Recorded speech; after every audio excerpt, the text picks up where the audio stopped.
Hello everybody, Wild Bill for America here. Thank you for watching. Now we all know that Islam has given the world a lot of things that will be long remembered. They invented the fine art of skyjacking, suicide bombers, and taqiyya, the art of lying to infidels. They are the only religion to develop a preschool program where the children sing about exterminating Jews, and I do believe they are the only ones to demolish 2 skyscrapers while 3,000 people were still inside. Yes, Islam has a long and proud history of doing things that nobody else does.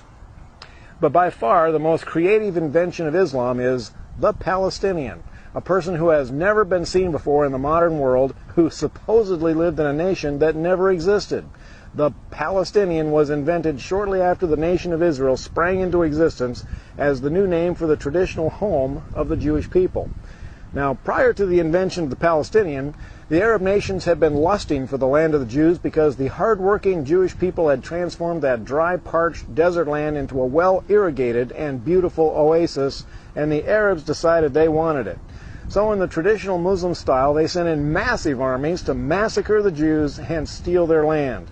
But the Israelis stomped the living doggy-doo out of them and sent the Arabs fleeing back across the border like a bunch of whipped puppy dogs, and they've been afraid of the Israelis ever since. But prior to the invasion, the Arabs warned all the Jordanians, Syrians, and Lebanese living in Israel to get out. They confidently told them that within a few days they could waltz right back in and take over the homes of the exterminated Jews. But when the Arab armies failed to capture even one Jewish home, the Arabs who had left had no place to go. And that's when the Muslims invented the Palestinian. They told the Jordanians, Syrians, and Lebanese that they are now Palestinians, and they were to spread the story that the Jews had stolen their homeland from them, leaving them as poor refugees. Now, the idiots at the United Nations bought that lie hook, line, and sinker, and American liberals, also being idiots, joined right in.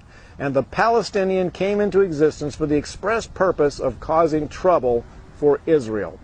So today, when we hear liberals whining that the Jews are illegally occupying the land of poor Palestinians, that is nothing but a big pile of horse pucky, and I can prove it.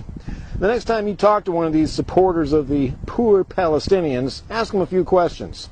Like, what year did the nation of Palestine come into existence? What were its national borders, and what year did it cease to exist? Well, since it never existed in the first place, they won't be able to answer you. But don't stop there. Ask them, what currency did the nation of Palestine use, and why is there no history of it? And ask them if they can name one leader of the nation of Palestine prior to Yasser Arafat. Of course, these questions tend to force liberals to face truth. Now, normal people, when confronted with truth, tend to change their opinion if necessary. But don't expect this from American liberals. Truth just makes them angry. Now, it is crystal clear who the good guys are in this conflict, and as an American, I am proud to stand with Israel against the liars and murderers of the Middle East. And as an American, I am ashamed that our liberals tend to take the side of the liars and the murderers of the Middle East. This is Wild Bill for America. Thank you for watching, and God bless America again.